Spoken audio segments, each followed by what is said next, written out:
주성 CMC에서 준비한 재건축 사업 추진 절차에 관한 발표를 시작하겠습니다. 주성 CMC 김범석 대표님께서 발표해 주시겠습니다. 앞으로 나오셔서 발표 준비 부탁드립니다. 큰 박수로 환영 부탁드립니다.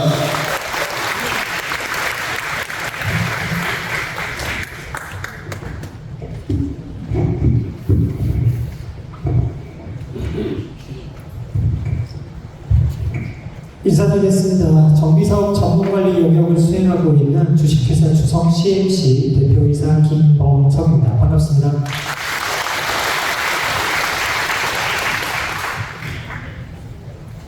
제가 오늘 여러분들께 설명드리고자 하는 내용은 여러분들이 주변의 지인분들 아니면 매스컴을 통해서 재건축, 재개발 사업을 하는 데 있어서 어떤 절차를 거치는지는 개념적으로 알고 계실 거예요. 그리고 여기 계신 분들께 제가 감히 여쭤봐도 재건축하면 몇 년 걸릴까요? 라고 하면 대부분 10년 이상 얘기를 하실 거예요. 맞죠? 그런데 그 10년이 어떻게 해서 걸리는 기간인지 또 그 10년 동안 재건축을 하려면 어떤 단계를 거치는지를 먼저 좀 설명을 드리고자 이 자리에 섰습니다. 그리고 한번 미리 말씀드리면 정비사업 전문관리업이라는 것에 대해서 많이들 생소하실 텐데 지금 가지고 계신 핸드폰을 꺼내서 정비사업 이렇게 검색하시면 자동차 정비회사가 먼저 떠오를 겁니다. 저희 회사는 여러분들이 시행하시고자 하는 재건축 사업에 대해서 여러분들끼리도 마찬가지고 여기 준비하시는 위원님들도 다 처음 접하실 거예요. 이 사업을 시행해 보신 적이 처음이세요. 그러다 보니까 10년이 넘는 사업 기간 동안에 어떤 행정적인 절차를 하는지 모르시죠. 그래서 그런 부분에 대해서 컨설팅을 해드리고 행정적인 업무 지원을 하도록 국토교통부 장관이 면허를 부여한 용역업체입니다. 그래서 저희가 그런 관점에서 여러분들께 재건축 사업이 어떤 절차로 진행되는지를 한번 설명드리도록 하겠습니다.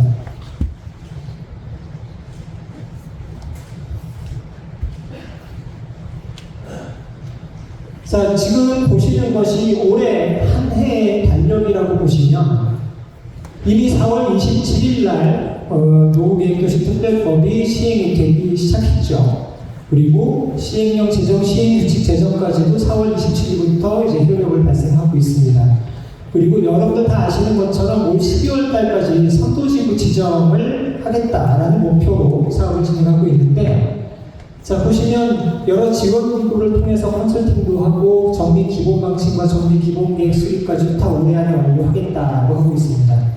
따라서 조만간에 있을 선도지구 지정을 어떤 기준에 따라서 선정하겠다는 방침이 곧 나올 텐데 그 방침이 나오면 여러분들의 동의 의사를 확인해서 우리 단지도 선도지구를 지정해 주십사 요청을 하시게 되면 12월 달까지 각종 절차에 따른 심의를 거쳐서 선도지구 지정 여부를 결정하게 됩니다. 근데 자, 선도지구가 지정되면 선도지구 지정됐으니 우리 재건축을 합니다라고 생각들을 하시겠죠. 근데 선도지구 지정된다고 해서 재건축을 하는 것이 아니라 선도지구가 지정되면 재건축을 준비하는 기회가 사실 여러분들한테 부여된 것에 불과합니다. 그래서 선도지구 지정은 이 여러 신도시들 중에 재건축 사업을 먼저 선도적으로 진행할 수 있는 기회를 부여한 것뿐이지 선도지구 지정이 된다고 해서 우리 동네는 재건축하는 동네야 라고 여러분들이 말씀하시기에는 아직 섣불리다는 말씀을 드리는데 자, 선도지구 지정이 되면 그 다음에 특별 정비계획이라는 걸 수립하셔야 돼요. 여러분들을 재건축하는 땅으로 만들어주면 우리 땅에다가 공원은 어디다 지을 거고 도로는 어떻게 낼 거고 우리 차수는 얼마로 할 거며 우리가 지을 수 있는 용량은 얼마까지 짓겠다라는 특별 정비 계획이라는 걸 수립하셔야 돼요. 이래야 여러분들이 가지고 계신 땅이 재건축을 할 수 있는 땅으로 바뀝니다. 자, 그런 이후에 재건축 사업을 이제 시작하게 되는데 안전진단은 선도지구 지정 요건에 해당되면 면제된다는 거 다 알고 계실 겁니다. 안전진단이 면제되더라도 정비구역 지정이라는 특별정비계획 수립을 통한 정비구역 지정이 되셔야만 돼요. 정비구역 지정이라는 거는 재건축을 할 수 있는 땅으로 바꾸시는 겁니다. 특별정비계획을 수립한 다음에 추진위원회를 승인하고 그 다음에 조합 설립을 하죠. 조합이 비로소 사업 시행자가 되는데 조합 설립은 창립총회를 거쳐서 하게 됩니다. 그 다음에 시공자를 뽑고 사업시행 계획인가라는 건축 허가 행위를 하시게 되고, 그 다음에 비로소 여러분들이 가지고 계신 재산을 신축 아파트로 바꿀 때 얼마의 돈을 받을 수 있느냐, 얼마를 돈을 더 내느냐를 결정하는 관리처분 계획인가를 하게 됩니다. 관리처분이 끝나야 여러분들이 기존에 가지고 계신 재산을 신축되는 아파트, 내가 가고자 하는 아파트의 재산으로 맞바꾸시게 돼요. 그거로 바꾸는 걸 확정을 시켜 놓고 비로소 이주를 하시는데, 이주가 끝나야 철거를 하겠죠. 철거를 하고 공사에 착수해서 준공되고 입주를 하시면 해산 및 청산 절차를 거치게 됩니다.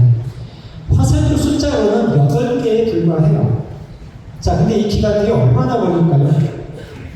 정비구역 지정하는데 교과서대로 지정 신청을 하고 절차를 거치면 약 2.5년 정도 걸립니다.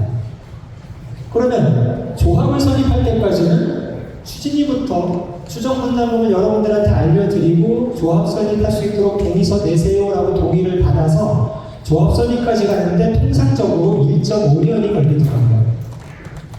그럼 시공자는 하루아침에 뽑을 수가 없습니다. 요즘 매스컴 보시면 시공자 뽑는데 1년 반, 2년씩 걸리는 현장들 부지기수로 볼 수 있는데, 정상적으로 가더라도 1년이 걸립니다. 시공자를 뽑기 위한 준비 절차를 해야 되고, 입찰 절차를 거치고, 계약 협의에서 도장까지 찍는데 통상 1년이 걸려요. 사업시행계획인가는 각종 심의를 받고 건축 허가 행위를 다 맞춰서 인가 고시까지 가는데 약 1.5년. 그리고 여러분들이 가지고 계신 재산을 평가하고 여러분들에게 몇 평형 가시겠습니까? 라고 물어서 신청을 받고 그거로 이제 돈을 계산해주는 관리처분도 약 1년이 걸려요. 이주하는데 여러분들이 만약에 6개월 안에 이주를 다 완료하신다면 이주하고 철거하는 한 1년 정도에 완료할 수 있습니다. 하지만 여러분들이 가진 그 단지 안에서 한두 명이라도 안 나가면 이주가 완료가 안 되겠죠. 근데 여러분들이 6개월 이내에 이주를 완료한다고 가정했을 때는 1년 정도 걸린다고 볼 수 있어요. 자, 공사 3.5년. 점점 더 늘어나고 있습니다. 최근에 시공자들이 기존의 35층 기준으로 공사 기간을 제출을 할 때 40개월에서 44개월까지 공사 기간을 잡고 있습니다. 층수가 더 올라가면 올라갈수록 공기도 더 늘어나겠죠. 그리고 해상 및 청산은 여러분들이 입주한 다음에 벌어지는 절차이기 때문에 크게 염두에 두시지 않으셔도 되는데, 자, 그러면 입주하시는 날까지 이걸 다 계산해 보세요. 다 더하면 12년이 나와요. 말씀드린 것처럼 교과서대로 진행해도 12년입니다. 선도지구의 필요성이 여기서 말씀드릴 수 있는데, 선도지구는 정부나 지방자치단체에서 여러분들 스스로 자율적으로 재건축 사업을 하세요가 아니라 지원을 해줄 테니 동참하세요라는 입장이죠. 맞죠? 그러니 이 기간을 단축시킬 수 있는 정책 위반이라든가 지원이 분명히 있기 때문에 여러분들은 선도지구가 반드시 돼야만 지금 이런 절차까지도 완화를 시킬 수 있다는 내용입니다. 실제 지난달에 모 경제신문에서 강남에 있는 강남, 송파, 서초 309의 준공까지 완료된 108개 현장의 재건축 단지를 전수조사한 통계가 나와 있는데, 안전진단부터 준공까지 평균 몇 년이 걸렸을까요? 15.07년? 준공까지 완료하는데 15년이 넘게 걸렸어요. 자, 근데 조합 설립하는 것까지 안전진단이 끝나고 추진이 승인부터 조합 설립하는데 제가 1.5년 걸린다고 통상 말씀을 드렸는데, 강남 3구에 평균적으로 4.7년이 걸렸어요. 이 단계에서 왜 시간이 오래 걸리냐면 서로 내 거 먼저 챙기느라고 싸워요. 누가 위원장 될래? 누가 조합장 될래? 그리고 내가 갈 수 있는 평형에 나는 돈을 깎아줘. 나는 더 많이 받아야 돼. 라는 거 갖고 싸웁니다. 그러면 1.5년 걸리는 것이 아까 신문에 나온 것처럼 4.7년이 걸리게 돼요. 자, 그럼 여기 사업 시행 계획인가? 건축 시행이 끝나고 나면 사업인가 봤는데 1.5년 걸리는데 강남 3개구의 평균이 3.36년이 걸려요. 이때 또 왜 지연될까요? 이때는 여기서부터 지연되는 거는 여러분들 의사가 충돌되는 게 아니라 여러분들의 의견하고 도장을 찍어주는 인가청하고 싸웁니다. 여러분들은 기왕이면 더 많이 짓고 싶어 하시고 땅을 뺏기는 것도 덜 주고 싶죠. 임대주택 같은 경우도 덜 주고 싶어요. 많이 주고 싶잖아요. 근데 그게 인가청의 입장하고 싸웁니다. 우리는 공원을 오른쪽에 놓고 싶은데 인가청에서는 공원을 왼쪽에다 놔라. 이거 갖고 싸워요. 그래서 보통 3년이 넘게 걸리기도 합니다. 하지만 선도지구 지정은 미리 컨설팅을 통해서 선도지구에 관한 특별 정비계획을 수립하는 과정에서 개발 방향이 어느 정도 정리가 되기 때문에 충분히 시간을 단축할 수 있는 효과가 있다고 보여집니다. 노후계획도시 특별법에서 주로 여러분들이 많이 보셨던 메리트죠. 선도지구의 장점을 잠깐 살펴보면 우선 건폐율 제한이라든가 용적률 제한이 상당히 완화됩니다. 3종 일반 주거지역 같은 경우는 300%까지 건립할 수 있습니다. 땅이 100평이면 300평까지 아파트를 질 수 있는데 450평까지 150으로 완화시켜주는 제도가 있고요. 높이도 완화시켜줍니다. 그리고 공원 확보에 대한 기준도 배제되는데 가장 큰 메리트는 안전진단 면제입니다. 근데 그냥 면제해주냐? 아니죠. 여기 뭐라고 써있어요? 공공기여 제공시. 뭔가 내주면 안전진단 면제해줄게요. 그래서 여러분들도 선도지구가 지정이 되면 이 뭘 공공기여로 내줄 것인지, 기부 찬합을 어떤 것으로 할 건지에 대한 계획을 수립을 하셔야만 안전진단 면제 후에 선도지구 지정이 가능하다라는 걸 말씀을 드립니다. 자, 여러분들이 지금 살고 있는 용적률, 지금 아파트 분양 면적에서 일반적으로는 300%까지만 지을 수 있어요. 여러분들이 300세대가 이미 살고 계시면, 100세대가 살고 계시면 거기에 300%, 100평을 가지고 계시면 300평까지 이제 아파트를 더 질 수 있는데, 선도지구가 되면 이거를 450%까지 더 질 수 있는데 예시는 330%까지 예시가 되어 있습니다. 하지만 여기서 늘어난 부분에 각각 10에서 40%, 40에서 70%를 공공의 목적으로 내주셔야만 여러분들이 용적률을 올릴 수 있는데, 용적률이 많으면 많을수록 사업성이 좋다라는 얘기는 은연중에 들으셨을 겁니다. 하지만 여러분들이 살고 계신 단지는 주거 목적으로 개발이 돼야 될 단지잖아요. 근데 주거 목적에 450%까지 적용해서 빽빽한 탁장 아파트라는 표현으로 아파트를 사실 거냐, 아니면 좀 더 쾌적한 아파트로 만들어서 주거 가치를 더 높일 거냐에 대해서 또 이제 신중하게 고민을 해보실 필요가 있습니다. 법에서는 450%까지 지을 수 있어라고 하지만 과연 450%까지 갈 것인지 350%까지만 질 것인지 여기도 여러분들하고 충분히 검토하면서 제 계획을 수립하실 단계가 곧 오게 되죠.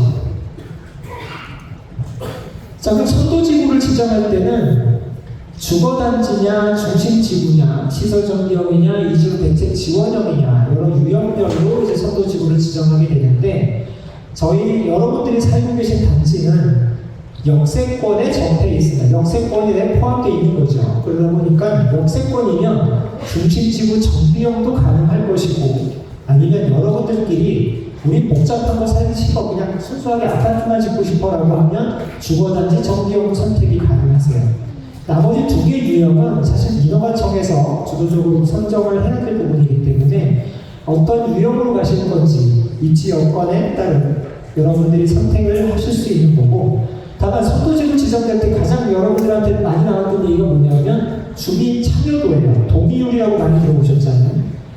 동의율이 어느 정도 확보된 지역에서만 선도지구를 지정해주게 됩니다. 그냥 뭐 여기 계신 준비위원님들끼리 여러분들 의사와 상관없이 우리 선도지구 지정해줘 라고 신청할 수가 없는 구조죠. 그래서 여러분들이 분명히 동참을 해주셔야 되고, 그 주변의 도시 기능과 주변 여건에 어떤 우리가 기여를 할 것인지에 대한 계획 방향도 같이 제출을 해주셔야 됩니다. 그리고 여러분들이 지금 하고자 하시는 사업은 4개 단지를 통합해서 하십니다. 자, 통합을 하게 되면 어떤 점이 좋을까를 한번 살펴볼게요. 여러분들이 4개 단지를 각각의 단지로 재건축을 하시게 되면 단지마다 주차장을 따로 만드시게 되죠. 그죠? 그러면 단지마다 주차장을 따로 짓는다는 것은 단지와 단지 사이의 공간을 활용을 못하게 됩니다. 하지만 4개 단지를 다 통합하게 되면 여기서 보시는 것처럼 단지와 단지 사이에 활용하지 못했던 주제한 공간을 같이 활용함으로써 지하 3계층을 파야 될 거를 지하 2계층만 파는 효과도 생길 수 있고, 그리고 여기 병채가 지금 하나, 둘, 셋, 4개의 병채가 쓰는데 요거를 하나, 2개만 세워도 돼요. 지하층에 대한 공사비 절감 효과가 상당합니다. 이런 메리트가 분명히 있어요. 그리고 여러분들이 신문지상이나 아니면 지하철역에서 보실 때 3,000세대 대규모의 프리미엄 이런 광고는 들어보셨죠? 많이 보셨을 거예요. 근데 150세대 대규모 단지 프리미엄 이거 보셨어요? 대단지의 프리미엄이 뭐가 있을까요? 여러분들은 큰 단지 안에서 조깅도 해보고 강아지 데리고 산책도 하고 싶은데 한 바퀴 돌다 보니까 5분도 안 돼요. 그게 운동이에요. 근데 단지가 크면 여러분들이 누리실 수 있는 여가 공간이 그만큼 넓어져요. 특히 단지 안에서 여러분들은 사우나도 만들고 싶고 수영장도 있으면 좋겠고 골프 연습장도 있으면 좋겠고 아니면 배드민턴이라도 칠 수 있는 공간이 있으면 좋겠는데 단지가 작으면 그거 다 어디다 넣을까요? 넣을 데가 없습니다. 하지만 단지가 통합돼서 커지면 커질수록 그런 거를 수용할 수 있는 공간이 더 넓어집니다. 단지의 가치를 더 높일 수 있는 장점이 생기는 건데, 단지 이제 여러분들끼리 여러 단지들을 통합하게 되면 항상 싸우는 부분이 이거예요. 우리는 평형이 작아. 대지 지분도 작아. 근데 옆에 단지는 평형도 크고 대지 지분도 커요. 그리고 우리 둘이 같이 합시다라고 하면 큰 평형 소유자분들이 뭐라고 할까요? 야, 우리 대지 지분이 큰데 너네하고 같이 재건축하면 우리 땅 너네한테 뺏기잖아 라고 얘기합니다. 안 뺏겨요. 안 뺏기는데도 불구하고 그거 갖고 싸워요. 자, 그리고 지금 준비위원님들께서도 계시고 각 단지별 유자 대표님들도 와 계시는데 나중에 가게 되면 누가 위원장 할래, 누가 조합장 할래 갖고 또 싸워요. 단지가 통합되다 보니까 단지별 생각들이 틀립니다. 특히나 여기 같은 경우도 마찬가지겠지만 그 지하철에 가까운 단지가 있고 지하철에서 먼 단지가 있잖아요. 그럼 지하철에 가까운 단지에 계신 분들은 저 뒤에 있는 단지하고 통합하면 저 사람들이 앞에 배정받게 되면 내가 뒤로 밀려나는 거 아니냐라는 우려도 하세요. 진짜 불필요한 생각들이세요. 기존에 100세대가 살고 있었으면 세대수를 100세대로 재건축합니까? 통상 140세대 내지 150세대 이상으로 지어져요. 그럼 우리가 역세권 역 앞에 살려더라도 최소한 40세대, 50세대만큼은 더 와서 살 수 있습니다. 근데 그걸 굳이 나만 그 동네 살겠다고 이 개발을 반대하시는 분들이 생겨요. 절대 그러시면 안 된다라는 거고, 단지 내 공공개발에 대한 여러분들의 충돌이 생기는데, 단지가 크면 커질수록 공공에서는 주변 단지의 사람들도 우리 단지를 관통해서 지나가거나 우리 단지의 시설을 같이 개방해서 이용하라는 조건이 부여되는데, 워낙 아파트라는 거에 대한 폐쇄적인 개념 때문에 왜 외국 사람들이 우리 단지에 들어와야 되느냐, 이런 불편함도 생각들을 하실 수 있지만 지금은 시스템이 그런 것들을 다 보완해주고 있기 때문에 문제들이 되지 않는다라고 보시면 됩니다. 그래서 저희 회사에서도 아크로 리버파크라고 아시죠? 신반포 1차. 여기도 사실상 요 위에 있는 단지와 그 아래에 있는 단지가 통합해서 재건축을 했어요. 그리고 신반포 45, 지금 고추공사가 거의 끝나가고 있는데 장원 IC 옆에 있습니다. 여기는 7개 단지를 통합했어요. 지금 현재 공사를 진행하고 있고, 한참 매스컴에서 작년에 떠들었던 데가 압구정 3구역이죠. 여기는 전부 16개 단지가 통합해서 하고 있어요. 이들도 다 초기에는 아까 말씀드렸던 부작용 때문에 이권 다툼이라든가 또 자기네들의 이해관계가 서로 충돌해서 초기에 상당한 애로사항이 많았습니다. 하지만 그런 점들이 사업이 진행되면서 다 이해를 하시게 되고 결국은 지금 공사까지 하고 있는 데가 사실인데, 자, 아까 잠깐 언급을 드렸어요. 지하철역 앞에 가까운 데 있는 사람들은 난 여기서 계속 살고 싶어. 근데 저 뒷동네에 사는 사람들이 우리 쪽에 오게 되면 나는 뒤로 쫓겨나는 거 아니냐? 라고 우려들을 하시잖아요. 그렇지가 않아요. 자, 여기 보세요. 여기는 중간에 도로가 있어요. 7개 단지가 통합을 했지만 나중에 지어지는 단지는 크게 2개 단지로 지어지는데 지하철역이 여기 있습니다. 여기는 잠원 IC라고 고속도로가 있어요. 이쪽은 개방이 되어 있는 거죠. 어떻게 뻥 뚫려 있는 열린 공간이에요. 그래서 여기 사시는 분들은 이쪽으로 가기가 싫어. 또 아래쪽에 사시는 분들은 위로 넘어가는 게 싫었어요. 서로 싸워요. 이거 가지고 관리 처분하는데 2년 걸렸는데 결국은 어떻게 조정했냐면 어차피 기존에 살던 세대수보다 신축 세대수는 더 증가되니까 위에 사는 사람들은 위에 먼저 가. 대신 남는 게 있으면 아래쪽에서 와도 돼요. 마찬가지죠. 아래쪽에 있는 사람들은 이쪽에서 먼저 신청하세요. 대신 남는 게 있으면 위에 사는 사람들이 내려와서 신청할 수 있습니다. 라고 관리 처분을 했습니다. 이게 불합리할까요? 가장 합리적이고 실현이 가능해요. 그래서 단지별로 서로 위치에 대한 다툼은 필요 없다라는 거고, 또 한 가지, 내가 작은 평형, 누군 큰 평형이라고 해서 큰 평형이 손해보느냐, 작은 평형이 뭔가 더 뺏어가느냐, 절대 그렇지 않습니다. 일례로 한강을 두고 있는 강변에 있는 아파트들은 뭐 갖고 싸울까요? 한강 조망봉 갖고 싸웁니다.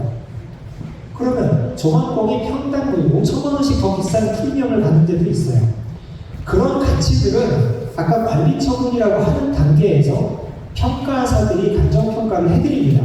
여러분들이 좋은 위치에 있고 좋은 층에 살고 있으면 그만큼 여러분들의 재산을 돈으로 환산을 해드려요. 그리고 나중에 배정받는 아파트도 각각의 가격이 매겨질 텐데 가격이 매겨지는 게 비싼 순위가 정전의 평가 금액이 높은 사람이 우선으로 갑니다. 그래서 여러분들이 대지분이 많고 적음도 역시 염두에 두실 사유가 아니다라는 말씀을 드립니다. 자, 그럼 이제 법이 시행됐으니까 여러분들은 동의서를 내셔야 돼요. 근데 지금 아까 준비위원장님 회장님께서도 말씀하셨지만 많은 분들께서 투표에 참여를 해주셨습니다. 자, 하지만 그 투표는 여러분들의 의사를 확인하기 위한 절차에 불과합니다. 좀 서운한 말씀이지만 아무런 법적인 효력이 없어요. 다만 준비하시고자 하는 여기 준비위원님들 입장에서는 여러분들의 연락처나 개인정보를 획득해야만 실질적인 법정 동의서를 요구할 수가 있죠.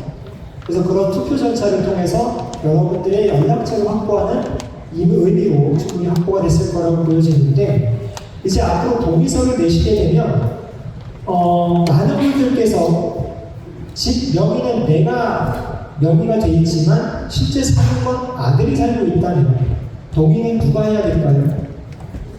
명의자가 동의서를 내야 됩니다. 자, 그리고 제가 집사람하고 같이 공동으로 갖고 있어요. 반반씩 갖고 있다면 누가 동의서를 내야 될까요? 남편이요? 남편이라고 얘기하시는 분은 본것 쪽이 좀 사고방식이신 거고, 똑같이 갖고 있든 누가 많이 갖고 있든 간에 공유자들끼리 당신이 대표자고 하세요라는 대표 선임이 먼저 있어야 돼요. 그래서 대표자가 한 명의 행사를 합니다. 자, 그리고 많은 증언들이 있는 게 내가 1단지에도 하나 갖고 있고 2단지에도 하나 갖고 있어. 2개 갖고 있는데 나 그럼 2표 행사할 거냐? 내가 구역 내에서 10개를 갖고 있건 1개를 갖고 있건 사람 수만 따집니다. 한 표 행사예요. 다만 선도지구 지정에 대한 가이드가 어떻게 나올지는 아직 확인되고 있지 않지만 통합하고자 하는 단지별로 한 명씩을 설정할 것인지 아니면 전체 구역을 여러 개 갖고 있더라도 한 명을 산정할 것인지는 좀 더 확인을 해봐야겠는데, 일단 소유권이 여러 개더라도 소유자, 사람 숫자로 산정을 한다는 걸 말씀을 드립니다. 그러면 지금 여러분들이 필요한 거는 선도지구 지정 요청에 대한 최소한 과반수 이상의 동의가 필요합니다. 대신에 가급적이면 많은 동의율을 확보하셔야만 경쟁단지에서 우월한 위치를 선정하실 수가 있어요. 전 선도지구 지정 요청이 끝나면 여러분들 선도지구가 됐어. 자, 그럼 이제 동의서 이제 안 내도 될까요? 앞으로 살면서 계속 내십니다. 언제 되냐면 선도지구가 지정되면 여러분들 땅에 대한 토지 이용 계획이라고 해서 공원, 도로, 용적률을 계획한다고 말씀을 드렸는데 그 계획을 낼 때도 여러분들 또 동의서 내셔야 돼요. 그때는 동의서 내셔야 되고, 자 이제 정비구역이 지정됐으면 추진위원회 구성을 하셔야 돼요.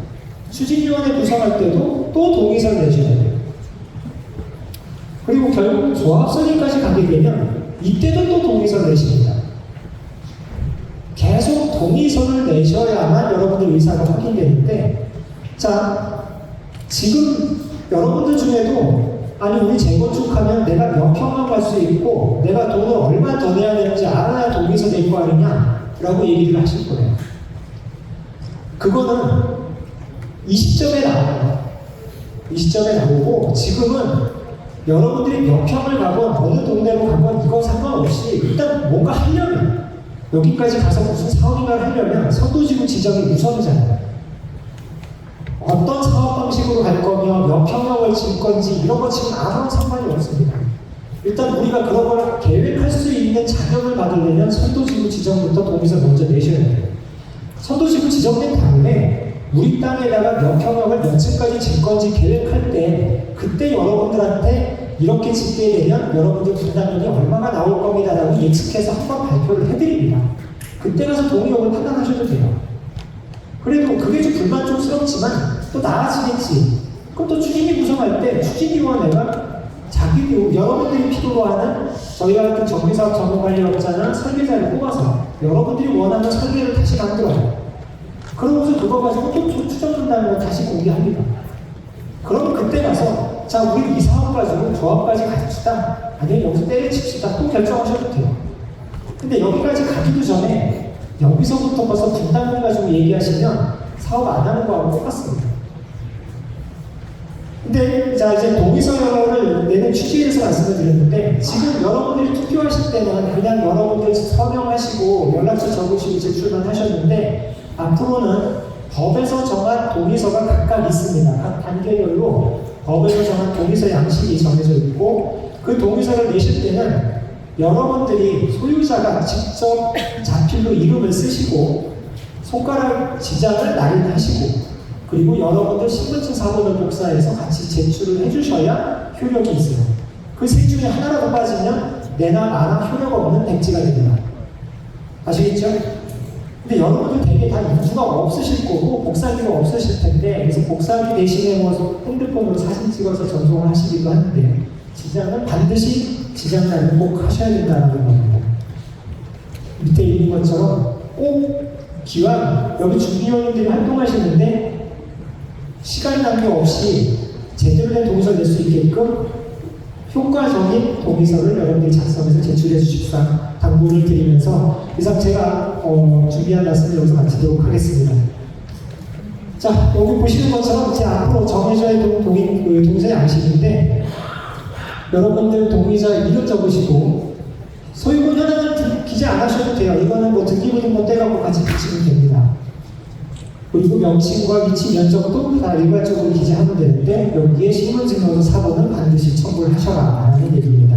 그래서 혹시 시간 되실 때 뭐 자녀분들한테든 어디 주민센터들 가셔갖고 신분증 사본은 미리 다 좀 복사를 해놓으세요.